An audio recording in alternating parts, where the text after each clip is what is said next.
الحمد لله وكفى وسلام على حبيبه المصطفى أما بعد فأعوذ بالله من الشيطان الرجيم بسم الله الرحمن الرحيم إن الله وملائكته يصلون على النبي يا أيها الذين آمنوا صلوا عليه وسلموا تسليما اللهم صل على سيدنا ومولانا محمد معدن الجود والكرم وآلہ وأصحابہ الکرام وابنہ الکریم وبارک وسلم صلاة دائمة سرمدا ابدا بحمدہ تعالی و بکرم مصطفیٰ صلی اللہ علیہ وسلم۔ آج کی شب میں قرآن عظیم کے 19 پارے مکمل ہو چکے۔ اللہ عز و جل بقیہ قرآن کے حصے کو صحیح تجوید کے ساتھ تلاوت کرنے اور آپ سب کو رغبت کے ساتھ سماعت کرنے کی توفیق عطا فرمائے۔ آج ہم نے سورہ فرقان، سورہ شعراء اور سورہ نمل ان سورتوں کی تلاوت کی ہے، اور اس میں اللہ تبارک و تعالیٰ نے اکثر انبیاء کرام علیہم السلام کی زندگیوں کے سلسلے میں ارشاد فرمایا۔ سورہ شعراء میں کئی انبیاء کرام ایسے آئے جب وہ اپنی امتوں کے پاس تبلیغ کرتے ہیں تو ان کی امتیں انہیں جھٹلاتی تھیں، ان کا انکار کرتیں۔ حضرت نوح علیہ السلام کی قوم نے ان کو جھٹلایا، کذبت قوم نوح المرسلین۔ حضرت نوح علیہ السلام کی قوم نے جھٹلایا، حضرت لوط علیہ السلام کی قوم نے جھٹلایا، اور حضرت ہود علیہ السلام کی قوم نے جھٹلایا، حضرت شعیب علیہ السلام کی قوم نے جھٹلایا، صالح علیہ السلام کی قوم نے جھٹلایا۔ لیکن سب کے جواب میں جو انبیاء اکرام کہا کرتے تھے وہ بہت اہم بات ہے۔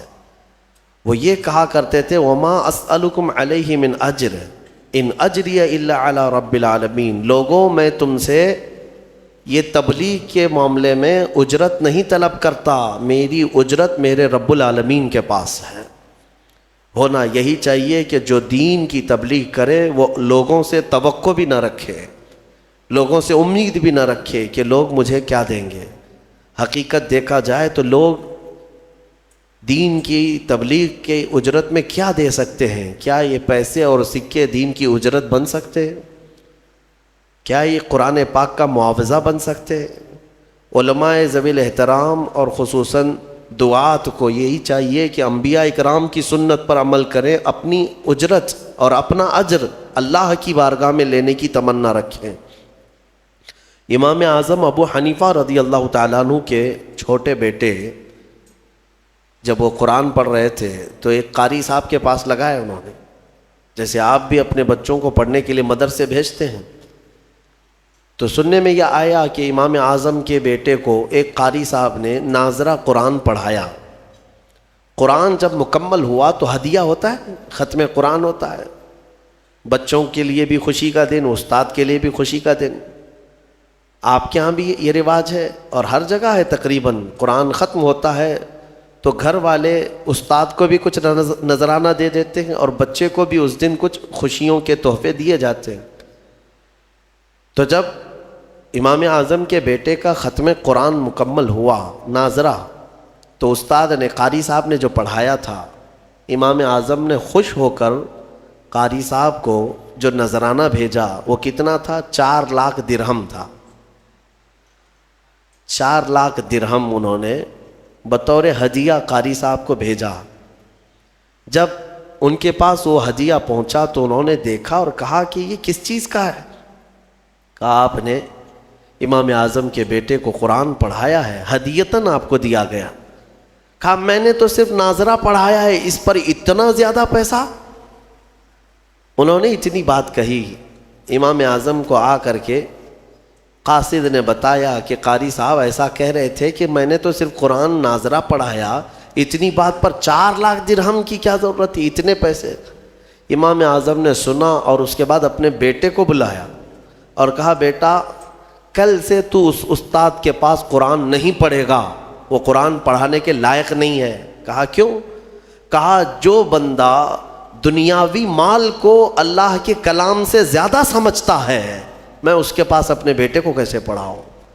میں نے قرآن عظیم کے ختم قرآن کے یا پورے ہدیے کے کیا نظر کیے، بلکہ ایک آیت کی بھی اجرت کوئی دنیا میں نہیں دے سکتا۔ قرآن عظیم کی ایک آیت کا بھی معاوضہ کوئی دے نہیں سکتا، یہ کلام الہی ہے۔ ہاں بہرحال نظر ہدیہ یہ قبول کرنا جائز ہے، سنت ہے، لیکن مطالبہ کرنا یہ جائز نہیں ہے۔ ان چیزوں پر مطالبہ کرنا، ڈیمانڈ کرنا یہ جائز نہیں ہے، چاہے وہ قرآن عظیم تراویح کا بھی ہو۔ صاف فقہاء کرام نے لکھا ہے کہ کوئی حافظ اگر تراویح پڑھانے کی اجرت طے کر کے آتا ہے تو پڑھانا بھی اس کا حرام ہے اور سننے والے بھی حرام کام کر رہے ہیں۔ یہ کوئی ڈیلنگ نہیں ہوتی ہے قرآن عظیم کی۔ ہاں ختم قرآن وہ بغیر اجرت کے یا بغیر کوئی نذرانہ طے کیے آیا، تراویح پڑھایا ہے، لوگوں نے خوشیوں میں اسے ہدیہ اور نذر پیش کیا تو بالکل جائز ہے، لیکن مطالبہ کرنا ناجائز ہے۔ اس زمانے میں بہت کچھ ان خرافات میں مبتلا حفاظ ہیں جو پیسوں کے بھاؤ تاؤ کرتے ہوئے تراویح کو طے کرتے ہیں۔ بلکہ میں نے شہروں میں ایسے بھی دیکھا کہ بڑے شہروں میں 10 دن کی تراویح، 7 دن کی تراویح ایک الگ نکالا ہوا ہے۔ 10 دن میں تراویح ختم، 10 دن میں ایک قرآن ختم کر کے وہ حافظ پھر دوسرے 10 دن کہیں اور تلاش کرتا ہے۔ بعض لوگوں کا حال تو یہ ہے کہ ایک بار مسجد میں پڑھا رہے ہیں اور ایک بار کہیں اور بھی پڑھا رہے ہیں، اسی دن ایٹ اے ٹائم 2 مرتبہ تراویح، تاکہ ادھر بھی ملے ادھر بھی ملے۔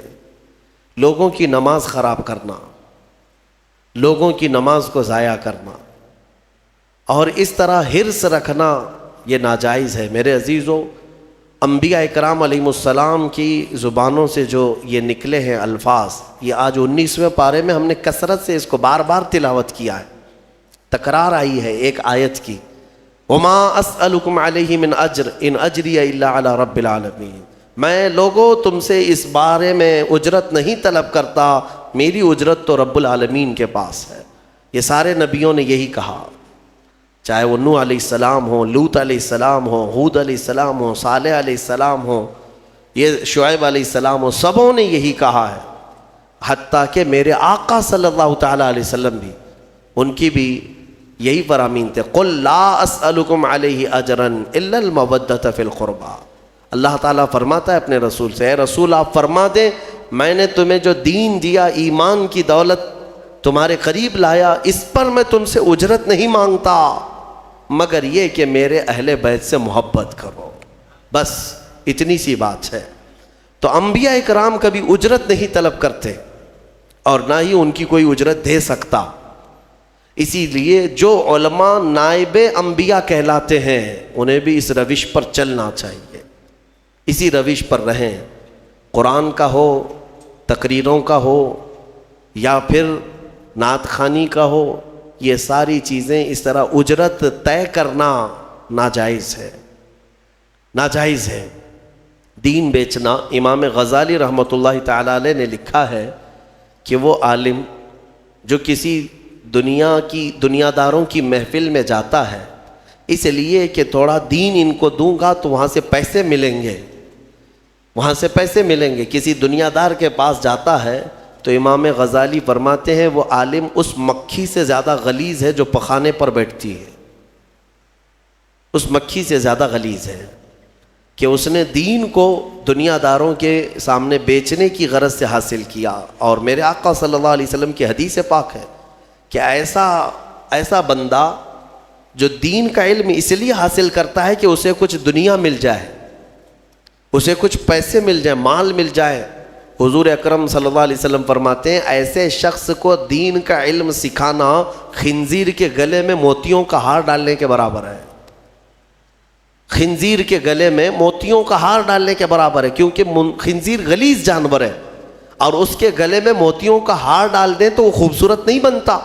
اسی طرح دنیا دار کو جو صرف مال کی ہوس میں رہتا ہے، دین کا علم سکھانا ایسی ہی ہے، فطرت غلیظ ہے، وہ دین کو لے کر کرے گا کیا؟ بیچے گا۔ اللہ تبارک و تعالیٰ اس طرح کی حرص سے ہمیں محفوظ رکھے، ہوس سے محفوظ فرمائے، اور اللہ تبارک و تعالیٰ آخری دم تک ہمیں اس کے دین کی خدمت اس کی رضا کے لیے کرنے کی توفیق عطا فرمائے۔ سورہ شعراء کے بعد ہم نے سورہ نمل کی بھی تلاوت کی ہے۔ ایک آیت میں تمہیں چلتے چلتے عرض کر دوں، خاص طور پر نوجوانوں کے لیے آج ضرورت ہے۔ سورہ فرقان کی شروع کی آیتیں، اس میں اللہ تعالیٰ فرماتا ہے قیامت کے دن کچھ لوگ ایسے پکڑے جائیں گے، قیامت کے دن کچھ لوگ ایسے پکڑے جائیں گے کہ جن کا جرم کیا تھا وہ میں آپ کو بتاتا ہوں۔ جرم کیا تھا کہ جس طرح سے کچھ نوجوان جوش میں آ کر ہوش کھو بیٹھتے ہیں اور وہ کیا کر رہے ہیں انہیں پتہ نہیں، اس کا تجربہ ہے، کئی علاقوں پر ہم نے دیکھا ہے۔ جوش میں تم بپھر کر باہر تو آ گئے، لیکن کس کو مار رہے ہو، کس پر پتھر برسا رہے ہو، اس کا کوئی ہوش نہیں، کس غرض سے آئے ہو یہ بھی پتہ نہیں، تمہارا مطالبہ کیا ہے یہ بھی نہیں معلوم۔ قیادت کو تسلیم نہیں کرنا ہے کسی کی، تو اس کا انجام کیا ہوتا ہے میں آپ کو بتاتا ہوں۔ حالات بگڑتے ہیں اور اس کے بعد یہ ہنگامہ آرائی ختم ہوتی ہے تو پکڑے وہ جاتے ہیں جو تماشا دیکھنے کے لیے گئے تھے۔ ہاں، اکثر ایسا ہوتا ہے کہ وہ لوگ پکڑے جاتے ہیں، بعد میں وہ کہتے رہتے ہیں میں تو سامان لانے دکان پہ گیا تھا، پولیس مجھے پکڑ لے گئی۔ کوئی کہتا ہے میں تو منگنی میں جا رہا تھا، میں تو ولیمے میں جا رہا تھا، میں تو دعوت میں جا رہا تھا، وہاں سے گزرا، دیکھنے کی غرض سے کھڑا تھا، میں پکڑا گیا۔ یہ باتیں جو آتی ہیں میں آپ کو بتاتا ہوں، قرآن پاک کی آیت، اللہ تعالیٰ قرآن میں فرماتا ہے یا ویلتا لیتنی لم اتخذ فلانا خلیلا۔ کچھ لوگ قیامت کے دن پکاریں گے اے کاش میں فلاں کی دوستی نہیں کیا ہوتا تو کتنا اچھا ہوتا۔ صرف دوستی کرنے کی وجہ سے کچھ لوگ جہنم میں جا رہے ہوں گے۔ ہاں، کچھ لوگ صرف اس لیے پکڑے گئے ہوں گے کہ تمہاری سنگت بری تھی، تمہاری صحبت خراب تھی۔ ہاں، تم فواہشات کرتے تو نہیں تھے لیکن فواہشات کرنے والوں کے ساتھ کھڑے ہوتے تھے، ان کی صحبت میں کھڑے ہوتے تھے۔ جوا کھیلتے نہیں تھے لیکن جواریوں کے ساتھ بیٹھتے اٹھتے تھے اور جوا دیکھ کر کے خاموش رہتے تھے۔ قیامت کے دن ان کی بھی پکڑ ہو اور انہیں کھینچ کر فرشتے لے جا رہے ہوں گے۔ وہ پکاریں گے میرا کیا قصور ہے، میں کیا کیا، میرا کیا جرم ہے۔ کہیں گے فلاں کے ساتھ جو تیرا گٹھ بندھن تھا، فلاں کے ساتھ جو تیری دوستی تھی، تب یہ پکارے گا یا ویلتا لیتنی لم اتخذ فلانا خلیلا، اے کاش میں فلاں کی دوستی نہیں کیا ہوتا تو کتنا اچھا ہوتا، میں تو بچ گیا ہوتا آج۔ لقد اضلنی عن الذکر، اسی نے مجھے غافل کر دیا، گمراہ کر دیا اللہ کے ذکر سے۔ اس لیے میرے عزیزو ایک بات یاد رکھیں، بہت ساری چیزیں میرے آقا صلی اللہ تعالیٰ علیہ وسلم کی حدیث سے میں تمہیں ثابت کر کے بتاؤں۔ حضور نے فرمایا برے آدمی کی صحبت میں بیٹھنا ایسے ہی ہے جیسے کوئلے کی کان میں جا کر آنا۔ کوئلے کی کان میں اگر تم سفید کپڑا پہن کر کے جاؤ گے اور آؤ گے، نہ کوئلہ اٹھاؤ نہ کوئلے کی کان میں کام کرو، لیکن تمہارے جا کر آتے ہی تمہارے سفید کپڑوں پر کالک لگ ہی جائے گی۔ اور حضور اکرم صلی اللہ علیہ وسلم کی حدیث کا مفہوم یہ بھی ہے، اور اچھوں کی صحبت میں بیٹھنا ایسے ہی ہے جیسے عطر کی دکان میں جا کے آنا۔ عطر لگاؤ نہ لگاؤ لیکن دکان میں جا کے آنے کے بعد تھوڑی بہت کپڑوں میں خوشبو آئی جاتی ہے۔ کیسی مثالوں سے میرے آقا نے فرمایا، اسی طرح دنیا میں تم اگر صالحین کی صحبت میں بیٹھتے اٹھتے ہو، اچھوں کی صحبت میں بیٹھتے اٹھتے ہو، تو اس کا اثر اتنا ہوتا ہے کہ قیامت کے دن جہاں وہ جا رہے ہوں گے فرشتے تمہیں بھی وہیں پر بھیج دیں۔ ہاں، بزرگوں کی صحبت میں بیٹھنے والوں کو ہم نے دیکھا ہے، بعض روایات میں ہم نے یہ بھی پڑھا، سرکار غوث اعظم عبد القادر جیلانی رضی اللہ تعالیٰ عنہ کے ہاں کام کرنے والا جو دھوبی تھا، غوث پاک کے انتقال کے بعد بغداد کے بڑے بڑے علماء اگر کسی مسئلے میں پیچیدگی آتی تو اس دھوبی سے جا کر سوال کرتے، اس مسئلے کا حل آپ کو معلوم ہے؟ وہ جواب دے دیا کرتے۔ کیوں؟ میاں صحبت میں جو بیٹھتا تھا، روزانہ فقہی مسائل کو سننا، اس کی پیچیدگیوں کو سننا، سنتے سنتے صحبت کا اثر اتنا کہ وہ فقہ کی باریکیاں بھی لوگوں تک بیان کرنے لگ جائے۔ ایسے ہی ہم نے دیکھا ہے ڈاکٹروں کی صحبت میں رہتے رہتے کئی لوگوں کو دوائیوں کے نام یاد ہو جاتے ہیں، بیماریوں کی جڑ معلوم ہونے لگ جاتی ہے۔ تو صحبت ہی کا تو اثر ہے، پڑھا نہیں ہے، کچھ بھی نہیں ہے، صحبت میں رہنے والے کو اثر ہو ہی جاتا ہے۔ شیخ سعدی رحمۃ اللہ علیہ نے فرمایا ہے، گلے خوشبوئے در حمام روزے رسید از دست محبوب بدستم۔ ایک دن ایک خوشبودار مٹی مجھے ہاتھ میں ملی، حمام میں خوشبودار مٹی تھی، تو میں مٹی کو سونگھا اور دیکھا کہ مٹی میں خوشبو کہاں سے آئی۔ تو شیخ سعدی فرماتے میں نے پوچھا اس سے، بدو گفتہ کہ مشکی یا عبیری کہ بوئے دل آویزے تو مستم۔ میں نے مٹی سے پوچھا تو مشک ہے یا عنبر ہے، تیری خوشبو سے میرا دل مست ہو رہا ہے۔ گفتہ کہ من گلے ناچیز بودم وہ لیکن مدت باگل نشستم۔ کہتی ہے مٹی، نہیں میں تو ایک ناچیز مٹی ہوں، میری کوئی حیثیت نہیں، میں مٹی ہی ہوں، نہ میں مشک ہوں نہ عنبر ہوں، لیکن ایک زمانے تک گلاب کے پھول کے ساتھ بیٹھی رہی، گلاب کے ساتھ میں بیٹھی رہی۔ جمال ہم نشیں در من اثر کر ورنہ من ہما خاکم کے ہستم۔ فارسی کا یہ شیخ سعدی رحمۃ اللہ علیہ نے گلستان میں فرمایا، وہ کہتی ہے مٹی کہ میرے قریب بیٹھنے والی صحبت کا یہ اثر ہے، یہ اس گلاب کا اثر ہے، ورنہ میں تو وہی مٹی ہوں جو میری مٹی کی حیثیت ہے۔ پتہ یہ چلا کہ مٹی بھی اگر پھول کے ساتھ رہے تو مٹی میں خوشبو آ جائے۔ تو اے میرے عزیزو، اپنی صحبت کو پاک رکھا کرو، اپنی صحبت کو پاک رکھا کرو۔ اور ہم نے دیکھا ہے کہ بہت سارے نوجوانوں کی جو لائن بگڑتی ہے، ان کا راستہ بھٹکتا ہے، تو یہ صحبت کا اثر ہے۔ یہ نشہ کہاں سے سیکھتے ہیں؟ یہ عیاشیاں کون انہیں سکھاتا ہے؟ انہیں بے حیائیاں کون تعلیم دیتا ہے؟ آسمان سے تو نہیں اترتی ان کے دماغ میں۔ ان کی صحبت، یہ دوستی ایسے لوگوں سے کرتے ہیں جہاں پر دوستی یاری میں دوست ایسی چیزیں کانوں میں بھرنے لگ جاتے ہیں، اس کو بیچارے کو کچھ نہیں معلوم، یہ سادہ ہوتا ہے، لیکن باہر نکلتا ہے اور دوستوں سے نئی چیزیں سننے لگتا ہے۔ اور کچھ شیاطین ایسے ہیں جو دوست کی شکل میں آتے ہیں، شیطان دوستوں کی شکل میں آتا ہے، نئے پروڈکشن تمہارے سامنے لانچ کرتا ہے، بتاتا ہے اس نشے میں اتنا اثر ہے، یہ لیں گے تو ایسا ہے، وہ کریں گے تو آسمان میں اڑیں گے، ٹرائی کرنا ہے، اس کو ٹیسٹ کرنا ہے۔ یہ سب دوستوں کی باتوں پر ہی آگے جاتا ہے۔ اور ایک بات میں آپ کو بتاؤں، ان برے دوستوں کی صحبت کی وجہ سے نوجوان جو بدلتا ہے وہ کتنی تیز بدلتا ہے پتہ ہے؟ سب سے پہلا اثر اس کے اوپر جو ہوتا ہے وہ ماں باپ کا دشمن بنتا ہے، ماں باپ کا دشمن بنتا ہے۔ اب اس کو ماں بھی اچھی نہیں لگتی، باپ بھی اچھے نہیں لگتے، لیکن دوست اچھے لگنے لگتے ہیں۔ وہ دوستوں کے لیے ماں باپ سے چوری چھپے باہر بھاگنے لگتا ہے۔ اور اگر باپ ٹوک دے کہ فلاں کے ساتھ تو کیوں رہتا ہے، اس کو الجھن ہونے لگتی ہے، میرا باپ تو ہر بار کٹ کٹ کرتا ہی رہتا ہے، مجھے جینے نہیں دیتا، دوستوں کے ساتھ بیٹھنے اٹھنے نہیں دیتا۔ تمہیں پتہ نہیں ہے کہ باپ جو تمہیں روکتا ہے اس کی نظریں دیکھ رہی ہیں کہ تو گڑھے میں گرنے جا رہا ہے۔ بہت سارے نوجوانوں کو ہم نے بڑے شہروں میں بگڑتے دیکھا، بلکہ اپنے ہاتھوں سے جہنم خریدتے دیکھا ہے۔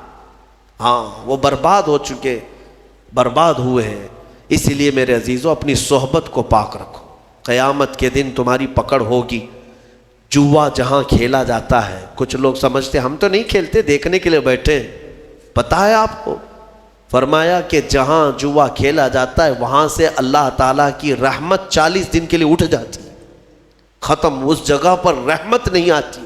ایک بار کوئی وہاں پر کرے اس زمین پر، تو جو وہاں پر بیٹھے ہوتے ہیں ان سب پر اللہ کا غضب ہوتا ہے۔ اور ایک روایت میں نے اس سے قبل بھی بتایا تھا کہ جوا کھیل کر، سود کھا کر کوئی مسجد میں آئے اور وضو کر کے نماز پڑھنا بھی چاہے تو فرمایا گیا کہ وہ خنزیر کے خون سے وضو کرتا ہے، وہ غلیظ جانور کے خون سے اپنے ہاتھ منہ دھوتا ہے۔ یہ نحوست ہے میرے عزیزو۔ مسلمانوں کو اس معاشرے سے، ایسے معاشرے سے پاک رہنا چاہیے۔ رسول کریم صلی اللہ تعالیٰ علیہ وسلم کا وہ معاشرہ نہیں جس میں قمار ہو، جوا ہو، نشہ ہو، نہیں، بلکہ آج تو ایسے حالات تم نے بنا رکھے کہ کوئی اگر اجنبی نشہ پوچھے کہ کہاں ملتا ہے تو لوگ تمہارے محلے کا ایڈریس دے دیتے، مسلمانوں کے محلے میں مل جائے گا۔ اس کے ڈیلر بھی وہی ہیں، یوزر بھی وہی ہیں، اور ایک جگہ سے دوسری جگہ سپلائر بھی وہی ہیں۔ کیوں تم نے یہ چیزیں اپنا لی ہیں؟ عزیزان گرامی، امت مصطفیٰ میں ہونے کا میں تمہیں واسطہ دیتا ہوں، تمہاری یہ سارے کرتوت میرے نبی کی نگاہوں سے پوشیدہ نہیں ہیں۔ حضور پاک صلی اللہ تعالیٰ علیہ وسلم جب اپنے امتیوں کو یہ حالات میں دیکھیں تو کیا حضور کو ایذا نہیں پہنچتی، تکلیف نہیں ہوتی، اذیت نہیں ہوتی؟ بچو اور صحبتوں کو پاک کرو۔ میں اپنی گفتگو کو سمیٹتے ہوئے سورہ نمل کی چند باتیں تمہارے سامنے رکھتا ہوں۔ سورہ نمل، نمل چونٹی کو کہتے ہیں، عربی میں نمل چونٹی کو کہتے ہیں، ایک چونٹی کا ذکر آیا ہے اسی لیے اس سورہ کا نام نمل ہے، اور اس میں اللہ تبارک و تعالیٰ نے حضرت سلیمان علیہ السلام کا وہ واقعہ بیان فرمایا ہے۔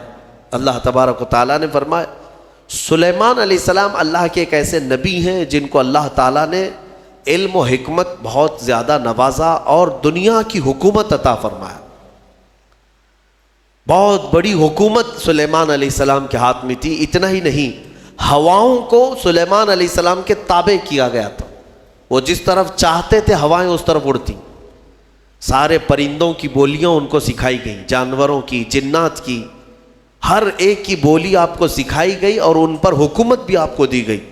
جب سلیمان علیہ السلام کا دربار لگتا تو وہ جس کو کہتے حاضر ہونے کے لیے اسے حاضر ہونا پڑتا، چاہے چونٹی بھی کیوں نہ ہو۔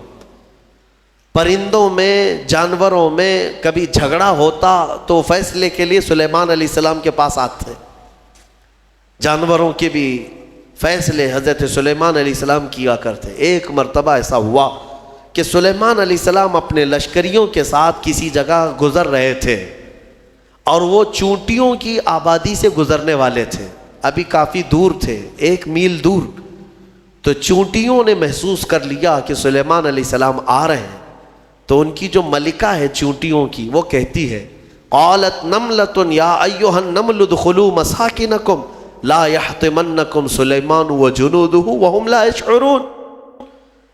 چونٹی کہتی ہے، بڑی والی جو چونٹی تھی ان کی ساری چونٹیوں سے کہ اے چونٹی کو اپنے اپنے سوراخوں میں چلی جاؤ، اپنے گھروں میں اندر داخل ہو جاؤ، اس لیے کہ سلیمان علیہ السلام اور ان کا لشکر آ رہا ہے، کہیں وہ بے خبری میں تمہیں روند کر نہ چلے جائیں۔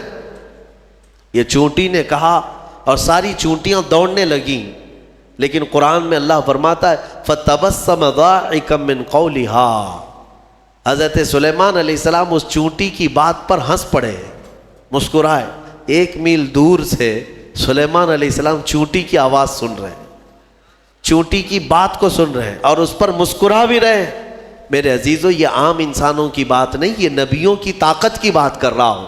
اللہ تعالیٰ نے انہیں وہ ظرف دیا ہے، وہ کان دیا ہے جس کے بارے میں ہم کہتے ہیں دور و نزدیک کے سننے والے وہ کان لالے کرامت پہ لاکھوں سلام، ہم یہاں سے پکارے وہ وہاں سے سنے، مصطفیٰ کی سماعت پہ لاکھوں سلام۔ ہمارا موقف اور ہمارا عقیدہ قرآن کے مطابق ہے یا نہیں؟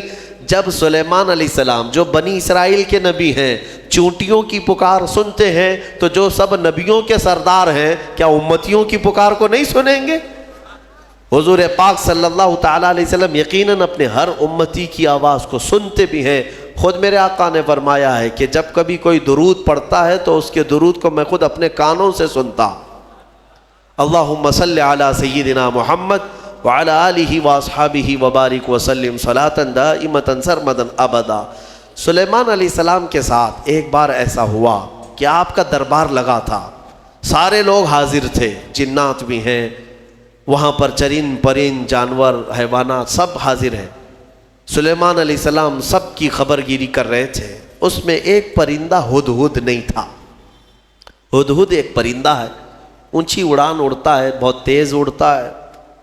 سلیمان علیہ السلام نے دیکھا اور پوچھا کہ یہ ہدہد پرندہ غائب ہے، کہاں ہے؟ سارے تو حاضر ہو گئے، وہ نہیں آیا۔ فقال ما لی لا اری الہدہد، حضرت سلیمان علیہ السلام کہتے ہیں کیا ہوا ہے ہدہد کو؟ یہاں میں نہیں دیکھ رہا ہوں اس کو، کہاں گیا؟ لَأُعَذِّبَنَّهُ عَذَابًا شَدِيدًا أَوْ لَأَذْبَحَنَّهُ أَوْ لَيَأْتِيَنِّي بِسُلْطَانٍ مُبِينٍ، اگر وہ اس کے بعد آئے گا سخت سزا دوں گا، یا تو اس کو ذبح کر دوں گا، یا تو پھر کوئی معقول وجہ لے کر کے آئے، کوئی عذر ہونا چاہیے کہ محفل میں کیوں نہیں آیا، وہ نبی کی محفل ہے۔ تھوڑی دیر گزری تھی، اس کے بعد ہدہد آ گیا اور پھر اس کے بعد حضرت سلیمان علیہ السلام کے پاس آ کر اپنی خبر دینے لگا۔ کیا؟ وہ کہتا انی وجدت امرأۃ تملکہم وأوتیت من کل شیء ولہا عرش عظیم، اے اللہ کے نبی میں جو غائب تھا اس کی وجہ یہ ہے کہ میں اڑتے اڑتے ایک ایسے ملک میں پہنچ گیا جہاں میں نے دیکھا کہ ایک خاتون لوگوں پر حکومت کر رہی ہے، ایک لیڈی حکومت کر رہی ہے۔ وہ عورت، اس کو اللہ تعالیٰ نے بہت مال و دولت سے نوازا ہے، مردوں پر وہ حکومت کر رہی ہے۔ وجدتها وقومها يسجدون للشمس، لیکن وہ کہتا ہے ہدہد اس کی بات تو یہ ہے کہ میں نے اس کی قوم کو اور اس کو دیکھا کہ وہ سورج کی عبادت کرتے ہیں، اللہ کو چھوڑ کر سورج کی عبادت کرتے ہیں۔ پتہ یہ چلا کہ پرندوں کو بھی عجب لگتا ہے کبھی کوئی اللہ کے علاوہ دوسرے کی عبادت کرے۔ ہاں، یہ پرندے بھی ان پر لعنت بھیجتے ہیں، کہاں کہاں جھک رہے ہو تم؟ اللہ رب العزت جس نے پیدا کیا، سارے پرندے اگر کسی کی تسبیح بیان کرتے ہیں تو رب ذوالجلال کی۔ قرآن میں اللہ نے فرمایا وَإِن مِّن شَيْءٍ إِلَّا يُسَبِّحُ بِحَمْدِهِ، کوئی چیز دنیا میں ایسی نہیں جو اللہ کی حمد اور تسبیح نہ کر رہی ہو، وَلَكِن لَا تَفْقَهُونَ تَسْبِيحَهُمْ، ہاں یہ اور بات ہے کہ تم ان کی تسبیح کو سمجھ نہیں پاؤ گے۔ اگر کوا کائیں کائیں کر رہا ہے تو تمہیں کائیں کائیں لگے گا، لیکن وہ اللہ کی حمد بیان بھی کر رہا ہے، اسے سبحان بھی کہہ رہا ہے۔ تو پرندوں کو بھی عجب لگتا ہے جب سورج کے پرستشوں پجاریوں کو دیکھیں اور آگ کی پوجا کرنے والوں کو دیکھیں تو پرندوں کو بھی تعجب لگتا ہے۔ سلیمان علیہ السلام کے سامنے آ کر کے اس نے شکایت کیا، میں نے ایک عورت کو دیکھا ہے، اس کا نام سبا بلقیس ہے، اس کا نام سبا بلقیس ہے، اور وہ ایک بہت ہی عالی شان تخت پر بیٹھتی ہے، اس کا تخت بڑا مضبوط ہے، سونے اور چاندی سے جڑا ہوا، 80 گز لمبا 40 گز چوڑا، اتنا بڑا تخت ہے، اور اس کی حفاظت کے لیے جو لوگ مامور ہیں 7 دروازے بنائے گئے ہیں، اس کے اندر وہ تخت رکھا جاتا ہے، اور ہر دروازے پر پہرے دار الگ ہیں، باڈی گارڈ الگ ہے، جو اس تخت کے اندر تک جانے کے لیے بڑی سیکورٹی ہے۔ تو اس تخت پر وہ بیٹھتی ہے اور اس کو اس پر ناز ہے۔ حضرت سلیمان علیہ السلام نے اس کو معاف کر دیا، چلو کوئی ایک معقول وجہ تو لے کے آیا ہے۔ تب پھر سلیمان علیہ السلام نے کہا ایک خط لکھو اس کے نام پر۔ خط لکھا، حضرت سلیمان علیہ السلام نے پھر اس سے کہا ہدہد سے لے جا اور اس کے پاس ڈال دے یہ خط۔ خط میں کیا تھا؟ سلیمان علیہ السلام نے اس خاتون کو کہا اس سورج کی پرستش اور غیر اللہ کی عبادت سے نکل آ، اللہ رب العزت کی عبادت کی طرف آ، میں تجھے دعوت دیتا ہوں۔ یہ خط میں تھا۔ دین کی دعوت دینا نبیوں کا کام ہی ہے، انبیاء کرام علیہ السلام کا یہی وتیرہ رہا ہے۔ یہ خط لے جا کر کے سبا بلقیس کے پاس ہدہد نے ڈال دیا۔ ہدہد کے اس خط کو دیکھ کر کے وہ پڑھتی ہے، اس کے بعد اس میں لکھا ہوا تھا انہو من سلیمان و انہو بسم اللہ الرحمن الرحیم، سلیمان کی طرف سے یہ خط آیا ہے، اللہ کے نام سے شروع جو نہایت مہربان رحمت والا، اور اس کے بعد جو میٹر تھا اللہ تعالی علیہ واتونی مسلمین، گھمنڈ مت کر، میرے پاس مسلمان ہو کر کے آ جا۔ سلیمان علیہ السلام نے دعوت دی۔ تب سبا بلقیس، اس کا اپنا ایک رعب تھا، اس کی فوج تھی، اس کی رعایا تھی، حکومت تھی، تو اس نے اپنی قوم کے بڑے بڑے اعزاء کو بلایا، جو شرفاء تھے ان کو بلایا اور مشورے کے لیے پوچھا کہ لوگوں دیکھو میرے پاس سلیمان علیہ السلام کی طرف سے خط آیا ہے اور وہ مجھے بلا رہے ہیں کہ تو یہ سورج کی پرستش چھوڑ اور میرے دین پر آ جا، اللہ وحدہ لا شریک کی عبادت کر، تم لوگ کیا مشورہ دیتے ہو؟ تو لوگوں نے یہ کہا، اس کے جو وہاں محل کے پہرے دار تھے یا وزراء تھے، انہوں نے کہا قالوا نحن اولو قوت و اولو بأس شدید، ہم لوگ بہت طاقتور لوگ ہیں اور بہت سخت ترین حملہ کرنے والے لوگ ہیں، باقی معاملہ تمہارے اوپر ہے اے سبا بلقیس، اگر تم حکم دو گی تو ہم حملہ کریں گے، لڑیں گے۔ تو سبا بلقیس عقل والی خاتون تھی، اس نے کہا قالت ان الملوک اذا دخلوا قریۃ افسدوها، میں دیکھتی ہوں کہ جب بھی کوئی بادشاہ کسی ملک میں حملہ کرتا ہے تو پورا تباہ و برباد کر دیتا ہے، شہر کے شہر بکھر جاتے ہیں، وجعلوا اعزت اہلها اذلۃ، بڑے بڑے عزت والے لوگ ذلیل ہو جاتے ہیں، گھر ٹوٹ گئے، دکانیں برباد ہو گئیں۔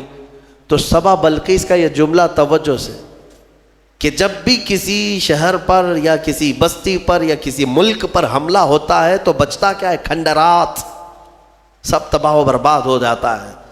لڑائیاں دو بادشاہوں کی ہوتی ہیں لیکن پوری تباہی قوم کی ہوتی ہے۔ ابھی ہم دیکھ رہے ہیں مسلسل اخبار یوکرین کی پڑھتے ہوں گے یا سنتے ہوں گے یا دیکھتے ہوں گے آپ لوگ، بات دو لوگوں کی اور اس میں پوری کی پوری قوم پس جاتی ہے، پورے کے پورے شہر رشیا نے ہلاک کر دیے۔ آج ہی جا کر کے اٹھا کر کے اخبار دیکھ لینا یا نیوز دیکھ لینا، ایک ایک شہر کو رشیا نے جو جلایا ہے 90% شہر جل چکا ہے، 90% شہر جلا ہوا ہے۔ جو بچے ہوئے لوگ تھے وہ مارے گئے ہیں یا جل گئے ہیں، باضابطہ میزائل داغے گئے، وہاں کی سرکاری حکومتیں توڑ دی گئیں، تباہ کر دی گئیں، گاڑیاں جلی ہوئی راکھ کی ڈھیر بنی ہوئی ہیں، ایک پورا پورٹ قبضے میں لے لیا۔ یوکرین چھوٹا سا ایک ملک ہے لیکن رشیا پورے کے پورے ٹینک اتار دے، میزائل داغ دے، شہر کے شہر کو جلا دے۔ مزے کی بات تو یہ ہے کہ آتنکوادی نہیں ہے، ہاں مزے کی بات تو یہی ہے کہ وہ ٹیررسٹ نہیں ہے، آتنکوادی نہیں ہے۔ آتنکوادی تو افغانستان والے ہیں، آتنکوادی تو ملک شام والے ہیں، یمن والے ہیں۔ دنیا کی اس دوہری پالیسی کو محسوس کرتے ہو کبھی؟ میڈیا والوں کی زبان سے سنا کہ رشیا آتنک پھیلایا ہوا ہے، دہشت پھیلایا ہوا ہے؟ ارے اس نے نہ جانے کتنوں کو ہلاک کر دیا ابھی 50 دن کے اندر، 50 دن کے اندر۔ بھوکے پیاسے لوگ ہیں وہاں پر آج، یہ ڈھکی چھپی بات نہیں، سب کی آنکھوں کے سامنے ہے۔